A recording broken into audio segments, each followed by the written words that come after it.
बहुत समय पहले की बात है। एक गांव में एक बड़ा ही चालाक और ठगी जमींदार रहता था। उसने गांव के लोगों से काफी लूट रखा था। उन्हीं लोगों में से एक कालू नाम का आदमी था जो बहुत गरीब था। जमींदार ने कालू की धीरे धीरे लगभग सारी जमीन हड़प ली थी जिस पर वो तरबूज की खेती करता था। कालू की बीवी कमला काफी सालों बाद पेट से थी। वो बेचारी कुएं से पानी लेने नहीं जा पाती थी। मैं सोच रहा हूँ कि क्यों ना अपने खेत में एक हैंडपंप लगवा दूं। जमींदार के खेतों से होते हुए ही सबके खेतों में पानी जाता है और मुझे उसके बहुत पैसे देने पड़ते हैं। तुम्हें तो पता ही है वो कैसा आदमी है। पर उसमें तो बहुत पैसा लगेगा ना जी। हाँ, लगेगा तो है ही, पर हमें बहुत सुविधा हो जाएगी। हाँ, वैसे बहुत अच्छा हो जाएगा जी। कालू अपनी खेतों में हैंडपंप का काम शुरू करवाता है, जिसे देख जमींदार बहुत चिढ़ जाता है। उसे बड़ा ही गुस्सा आता है और वो चिढ़ के मारे कालू के पास आता है और बोलता है, तूने अभी तक मुझे मेरे बाकी पैसे नहीं दिए हैं और यहाँ अपने खेत में अलग से हैंडपंप लगवाने के बहुत पैसे हैं तेरे पास। अरे जमींदार जी, ये तो बस जैसे तैसे मेरी बीवी विमला ने जमा कर रखे थे। वो सालों बाद पेट से है और उससे कुएं तक जाया नहीं जाता। कुआं बहुत दूर है ना। कोई नहीं, कोई नहीं, मैं तो बस ये बोल रहा हूँ कि 1 तारीख तक मुझे मेरे पैसे चाहिए, बस। जमींदार कालू को सुनाने के बाद अपने खेत में चक्कर मारने जाता है तो उसे वहाँ कुछ ठीक नहीं लगता। जहाँ एक दिन पहले तरबूज ही तरबूज लगे थे, वहाँ जमीन खाली होती है, जैसे किसी ने तरबूज के साथ पूरी बेल ही गायब कर दी हो। बड़ी ही अजीब बात है, कल यहाँ पैर रखने को जगह नहीं थी। कोई तरबूज टूटा हुआ भी नहीं दिख रहा। ऐसा लग रहा है तरबूज के साथ कोई पूरी बेल ही ले गया हो। जमींदार सोच में पड़ जाता है क्योंकि इससे पहले कभी भी उसके साथ ऐसा नहीं हुआ होता। फिर वो अपने खेतों पर ध्यान देता है और घर चला जाता है। अगले दिन जमींदार फिर से वही नजारा देखता है। उसके खेतों के काफी तरबूज गायब होते हैं। जमींदार फिर हैरान हो जाता है। उससे अगले दिन भी वैसा ही होता है। जमींदार बड़ा ही परेशान हो जाता है कि आखिर हो क्या रहा है उसके साथ। वो शाम को जब घर के लिए निकलता है और उसके खेतों की जमीन के नीचे गड्ढे में बैठी एक चुड़ैल तरबूज के मजे ले रही होती है। उसके आसपास इतने सारे तरबूज और उसके छिलके पड़े होते हैं और वो गप गप करके तरबूज खा रही होती है। वाह वाह, कितना मीठा है। कल वाले तरबूज तो मुझे जरा भी पसंद नहीं आए। आज के तरबूज में तो बात ही अलग है। चुड़ैल के सारे तरबूज खत्म हो जाते हैं। फिर वो अपने हाथ को लंबा करती है और जमीन के बाहर निकाल देती है। उसका हाथ आसपास के तरबूजों को बेल के साथ अंदर खींच लेता है। सारे तरबूज चुड़ैल के सामने आ गिरते हैं। अरे वाह, ये तो कितने बड़े हैं। मजा ही आ गया इनको देखकर। अब जरा इनका स्वाद लेकर तो देखूं कि ये मीठे हैं भी या नहीं। चुड़ैल तरबूज खाकर देखती है तो तरबूज बड़ा ही मीठा होता है। चुड़ैल तो उसे ऐसे खा जाती है जैसे कोई अंगूर हो। उसके बाद उस चुड़ैल का पेट एकदम मोटा हो जाता है। चलो अब थोड़ा सा आराम किया जाए। ये बचे हुए तरबूज नाश्ते में खाऊंगी। चुड़ैल मस्त पैर फैलाकर सो जाती है। चुड़ैल तो मजे में सो रही होती है पर उसने जमींदार की नींद उड़ा रखी होती है। जमींदार भी परेशान होकर अपनी पत्नी को सारी बात बता रहा होता है। ऐसे तो हमारी सारी मेहनत बर्बाद हो जाएगी।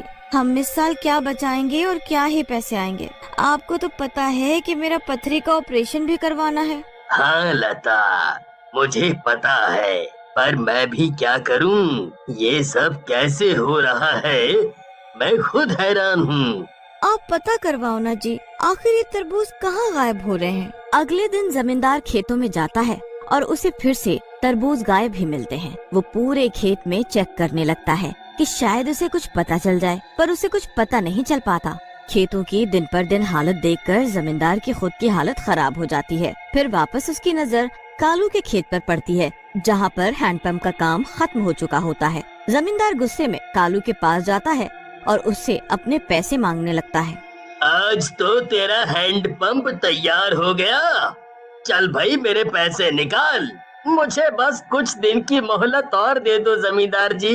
नहीं नहीं, आज 1 तारीख हो गई है और मुझे मेरे पैसे। अभी बस तरबूज बाजार में बेचूंगा तो आपके पैसे दे दूंगा, पक्का। नहीं भाई नहीं, आज के आज पैसे चाहिए मुझे, वरना ये बची खुची जमीन भी मेरी हो जाएगी। तूने खुद कागज पर साइन किए हैं। ये खेत की जमीन 1100 गज है और मुझे आपको 1000 गज देनी है ना, तो मैं आपको उधर की जमीन देता हूँ। ये हैंडपंप वाली जमीन मेरी रहेगी। हाँ हाँ, रख ले इस हैंडपंप और 100 गज जमीन को। कालू अपने हैंडपंप के पास आकर बैठ जाता है और रोने लगता है। उसे समझ ही नहीं आ रहा होता कि वो आखिर घर किस मुंह से वापस जाए। कुछ देर बाद वहाँ बिमला खुद हैंडपंप से पानी भरने आ जाती है। हो क्या गया जी हैंडपंप प्यारे, देखो मैं आ गई पानी भरने, पर आप यहाँ क्यों बैठे हो? खेतों में काम क्यों नहीं कर रहे? जमींदार आया था अभी अभी और मैं आज उसके पैसे वापस नहीं कर पाया, इसलिए उसने सारी जमीन ले ली। बस यही हैंडपंप और 100 गज जमीन बची है अब हमारे पास। हे भगवान, अब हम क्या करेंगे? विमला ये बात सुनकर चक्कर खाकर गिर जाती है। कालू उसे देखकर घबरा जाता है और जल्दी से हैंडपंप चलाकर उससे पानी निकालने लगता है। कालू हाथ में पानी लेता है तो वो बिल्कुल लाल रंग का होता है। वो जल्दी जल्दी में वही पानी बिमला को पिला देता है। बिमला उसे पीकर एकदम ठीक हो जाती है। तुम ठीक तो हो ना? हाँ जी, बिल्कुल ठीक हूँ, पर आप इतनी जल्दी तरबूज का रस कहाँ से ले आए?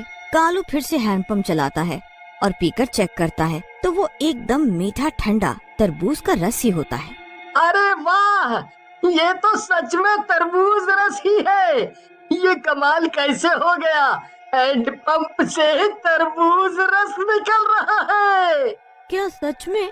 हमारे हैंडपंप से तो तरबूज रस लगता है भगवान से हमारी परेशानी देख ही नहीं जा रही, इसीलिए उसने ऐसा किया।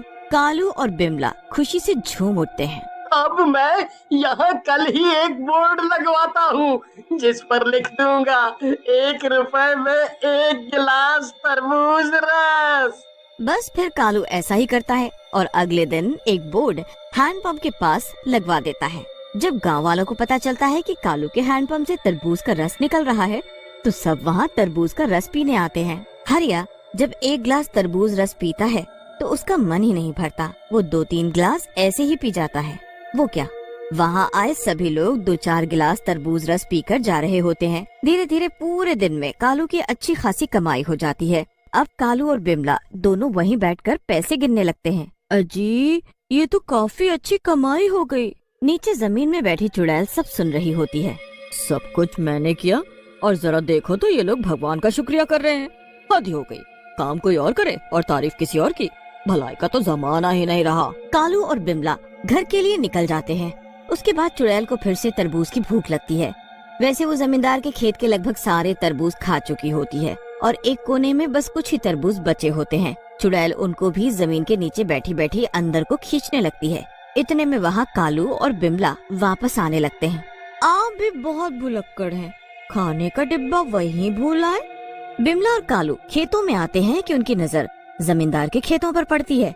वो दोनों की आंखें फटी की फटी रह जाती हैं। फिर वो एक दूसरे की तरफ देखते हैं। ये क्या हो रहा है जी? दोनों मिलकर कसकर तरबूज की बेल पकड़ लेते हैं।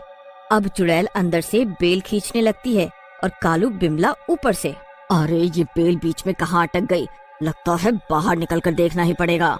चुड़ैल जमीन के ऊपर आती है तो कालू और बिमला उसे देखकर चिल्लाने लगते हैं।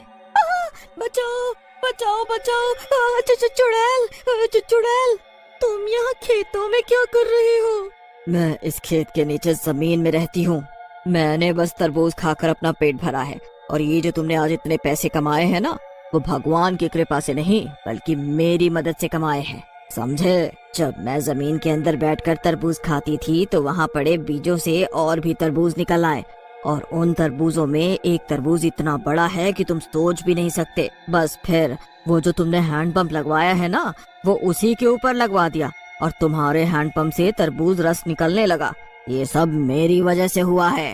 तुम्हारी वजह से ये तो बहुत अच्छा हो गया, वरना आज हम बिल्कुल बर्बाद हो चुके थे। उस जमींदार ने हमारी सारी जमीन हड़प ली और कुछ नहीं छोड़ा था। तुम चिंता मत करो, मैं इस जमींदार के खेतों में कभी तरबूज लगने ही नहीं दूंगी। चुड़ैल कालू की ऐसे ही मदद करती है। जमींदार